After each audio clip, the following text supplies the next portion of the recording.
こ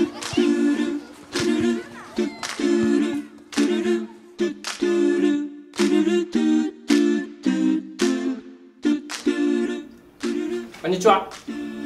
今日は、マニャ先生にお越しいただきまして、僕が日頃思っていること、ちょうど君たちにホルモンや、女性の月経の周期とかを教えたこの機会に、マニャさんに僕がいつも考えていることをお聞きしようと思って、お呼びしました。マニャ先生、どうもありがとうございます。それでは最初の質問です。先日、そうですね、今2014年11月の24日の記事で、日本のエイズ患者っていうのが、発展途上国は置いといて先進国の中ではもう唯一に近い高いレベルでエイズの患者が高止まりしている、もうマックスになっているっていう記事を見て、マニャ先生にちょっとお話を聞いた。その時がきっかけでこのインタビューを設けているのですが、マニャ先生、このエイズに関する記事っていうのをどういうふうに考えますか？ To be honest, at first I was surprised to hear the news because Japan is a first world country, so we have access to good healthcare. There's a very good healthcare system in Japan, which we are very lucky to have. Many countries, for example the US, don't have a good healthcare system like that. So at first I was surprised, and then I talked to my friend, and the more I talked with her, the less surprised I became actually. So when you mentioned it, I was not so surprised. Not so surprised. Yeah. Wow. 驚かなかった。お友達と話をした後はどうしてなんでしょうね。マニャ先生、日本の、性教育、っていうのはあまりご存知ないかもしれませんが、生徒の様子やそういうお友達からの話を聞いて、性教育に関してはどのように感じておいでますか？As you know, I didn't go to school in Japan, so I don't have first-hand experience of what Japanese sex education is like. But I have many friends who are Japanese, and I have friends that are dating Japanese people, so I was able to gather information from these people. And from what I have heard, in Japan, we focus a lot on it's more social, for example, in terms of when it comes to sex, like biologically what happens, and there's talk about the support you can get and how it involves both people, and it's a lot more social in comparison to what it's like in New Zealand. So I think that's a really good point about Japan, making it seem not seem like such a faraway idea. The consequence of what happens if you get pregnant is very real, and I think Japan does a good job of highlighting that.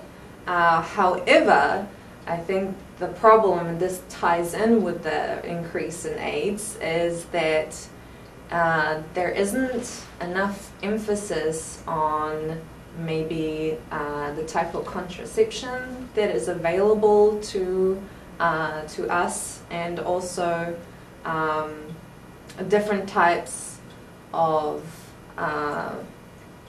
contraception vary. So, for example, I've heard in Japan that the pulling out method is very popular. However, unfortunately, this is risky in terms of STDs, sexually transmitted diseases. And also it's not a 100% effective form of contraception. I'm not against it, but it is risky. But the main point is you need to wear condoms to protect yourself from pretty much every STD there is out there, including AIDS. So you can have sex while you have AIDS, but you just have to be careful and wear a condom. So it it really is very important that you guys, so the students and pretty much everyone, is aware that you need to take care of yourself and your body, and there are many different kinds of STDs out there, so you have to be really careful when you get into a relationship with a new partner, so a new boyfriend or girlfriend, or even if you're just having one-night stand, casual sex, it doesn't matter. You need to be careful and look after your health. So unfortunately, I think that is the weak link in the, well, it must be the weak link in the sex education that's being provided to the students, because I think there is an alarming amount of students that actually have STDs, but are either too afraid to get them checked out, or don't have someone to talk to about it, or just don't know because they don't know they have it. So that is very unfortunate, and it is scary, because AIDS, as you know, is a life-threatening disease. So yeah, people's risks are at life. そうですね。なかなか、人生は一回きりだから、ニュージーランドで高校生を送って日本で高校生を送る人はいない、けどマニャさんはニュージーランドで高校生、そして日本の高校の先生になったから、そういう2つの比較ができると思うんですけれども、ニュージーランドでマニャさんが受けた性教育、あるいは高校の雰囲気っていうのはどうでした？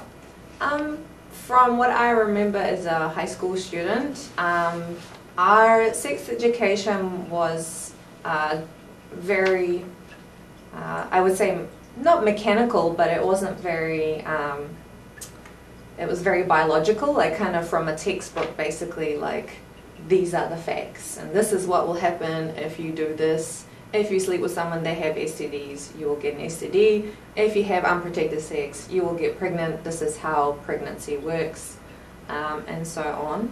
I actually posted on my Facebook page because I knew we were going to have this discussion, and I wanted to get feedback from my friends who I went to high school with, and we all did. We were the same year, so we had the same sexual education.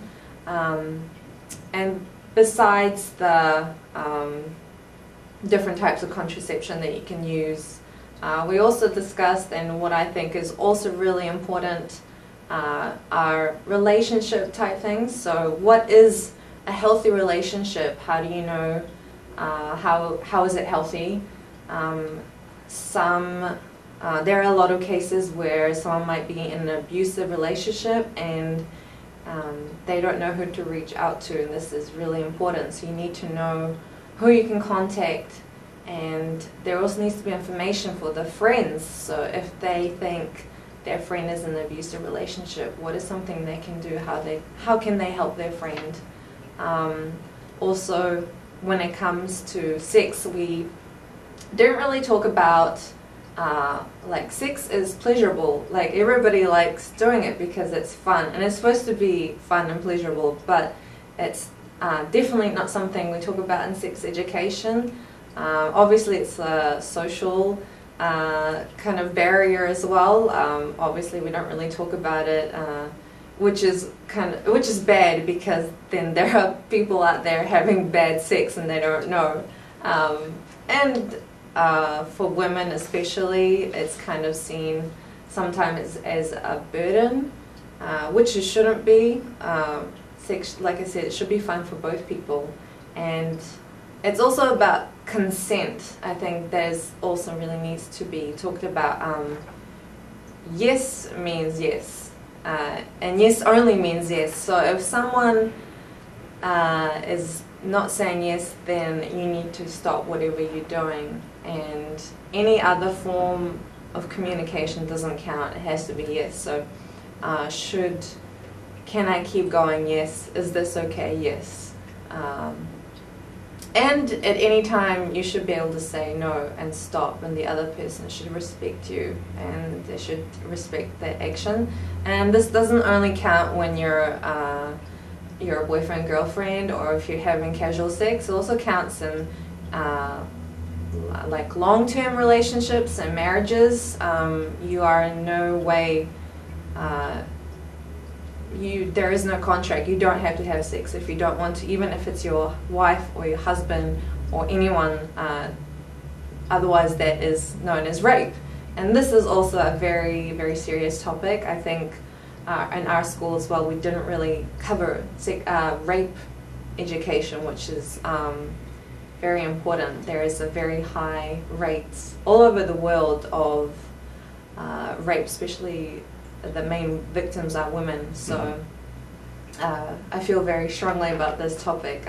So girls should know that it's okay to say no if they're not feeling comfortable, and boys too.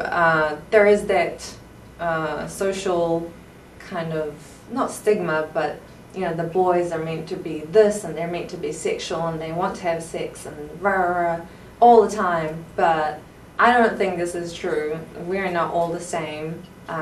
So there is obviously also pressure on the boys to have sex because to like prove that they're manly, which I don't agree with. There should never be any pressure from your friends or anyone. So, you know, boys don't have to want to have sex. It's normal not to want it, obviously. And then there's also different types of relationships. So we don't really cover people like queers, so people who are gay. So, you know, they're not all the girls in the school, all the boys in the school will date someone who is a boy or a girl. So, you know, you're going to have girls in the school maybe who are lesbians or boys who are gays. And in our school we also didn't cover this, so the different types of ways of having sex. If you're not in a heterosexual relationship, this is also important. So how that works. So these are, I think, the main points of what me and my friends discussed over Facebook. We thought it was these kind of points are really important, as well as obviously having safe sex, but the different things that come with sex. It's a tree, so it has many different branches. So all of it deserves focus, I think. どうもありがとうございました。それでは最後に紅葉高校の生徒に、伝えたいことっていうのをカメラ目線でお願いします。Hey guys, I know this is a bit of a embarrassing and awkward topic at this age. I remember what it was like, but I really hope I can reach out to some of you. You might not talk to me about it, or you might not talk to your friends about it, but maybe you'll think about it, and you'll go home and maybe you will reach out to someone. If you think you're in an abusive relationship, reach out to someone. If you think you might have an STD, please go visit your local doctor or a clinic, somewhere if you can, with either a friend if you're allowed to, or a family member that's not your parent that you might feel comfortable going with. It's really important that if you think something is not quite right with your body, that you check it out as soon as possible. You know, obviously we live in the age of internet, so you can always, you know, Google it quickly first and then decide if you think your symptoms are serious enough to see a doctor. So this is really important. Please, please, please always carry some kind of contraceptive. If you are engaging in a sexual relationship of any sort, you really need to consider the risks and consequences. Yeah, it is fun, but you just need to be safe. So boys and girls, have condoms ready. Girls, if you can, think about going on the birth control pill. I know it might be a little bit more expensive here in Japan than it is. I know in New Zealand we get it subsidized by the government, but it could be something that could really make it easier for you and your partner. Also, it helps to regulate your menstrual cycle, and it helps with a few other things. So it's not purely for sex. You can be on the birth control pill for other reasons, not just for having sex. there might be other contraceptive ways. For example, in New Zealand we have a rod you can have inserted into your arm. That way you don't have to worry about taking a pill every day. There is also a ring you can get inserted inside of yourself. There are injections. So those are some of the contraceptives I know of. But it's always best to discuss it with your doctor. He can kind of recommend what he thinks is best for you. Also, always remember, if you don't agree with your doctor, you can go see someone else. It's good to get someone else's opinion. But yeah, most of all, just look after yourselves. Yeah, be respectful towards your body, and like always think of yourself and your own happiness. And yeah, don't feel guilty about asking for help or feel bad or embarrassed, because it's your body and something could end up hurting you for a long time. It's best not to play with that. So yeah, I hope that helps. And thank you for listening. それじゃあマヤさん、今日はお忙しいところ本当にどうもありがとうございました。どうもありがとうございました。皆さんもどうもありがとう。じゃあまた来週。See you next week.